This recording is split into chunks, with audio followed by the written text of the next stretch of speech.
High বন্ধুরা, আমি তিথিকথা থেকে তিথি আবারও চলে এসেছি পার্ট 2 ভিডিও নিয়ে। আগের ভিডিওতে আমি দেখিয়েছিলাম আমার শ্বশুরের টমেটো বাগান। আজ দেখাবো ফুলকপি, বাঁধাকপি, ব্রোকলি, পালং শাক, বরবটি কড়াই এইসবের বাগানগুলো। তো চলো শুরু করা যাক। প্রথমে দেখাবো পালং শাক।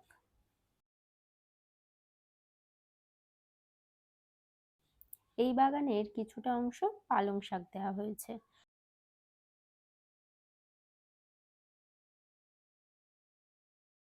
আর বাকিটা দেওয়া হয়েছে বাঁধাকপি।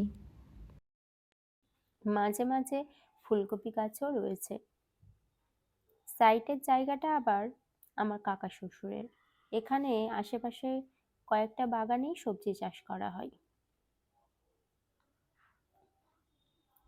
এখানেও আমার সেম প্রবলেম, কোনটা ছেড়ে কোনটা তুলবো। একটা বড় মতো বাঁধাকপি দেখে তুলে নিয়েছিলাম। ছুরি বা কাস্তে থাকলে গড়া থেকে কেটে নিতাম, কিন্তু সেই সময় ছিল না, তাই গড়া শুদ্ধই অনেকটা মাটি উঠে এসেছিল।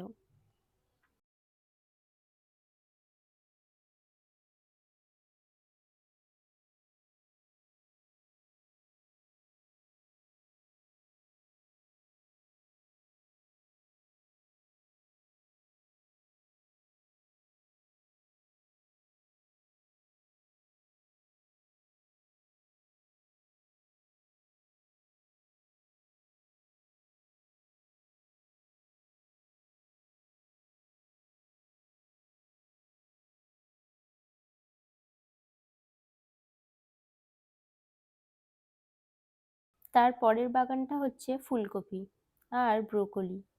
সবই প্রায় তলা হয়ে গিয়েছিল এই বাগানে, কয়েকটা গাছ মাত্র পড়েছিল।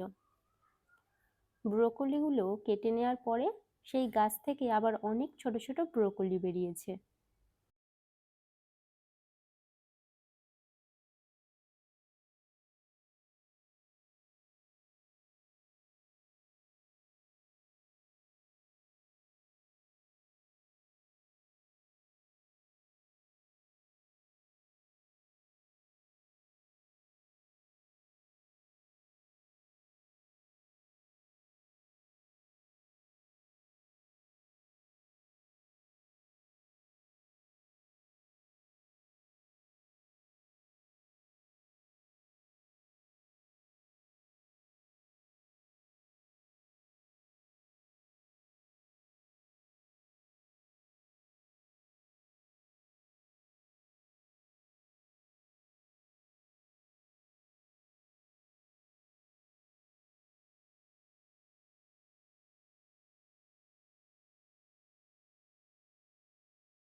দেখলাম দুই একটা বড় বড় ফুলকপির ওপরে ফুলকপির পাতা দিয়ে ঢাকা দেওয়া হয়েছে।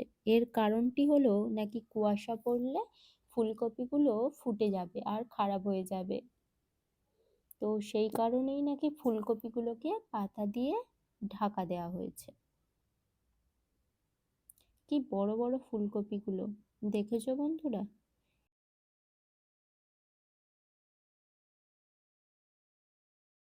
এই বাগানের আবার লম্বা লম্বা দু সাইডে বটবটি কড়াই গাছ দেওয়া হয়েছে। আমি বাড়িতে নিয়ে আসার জন্য কিছু বটবটি বেছে বেছে তুলছিলাম। এত সুন্দর সবজি বাগান, যেন চোখ ফেরানোই যাচ্ছিল না।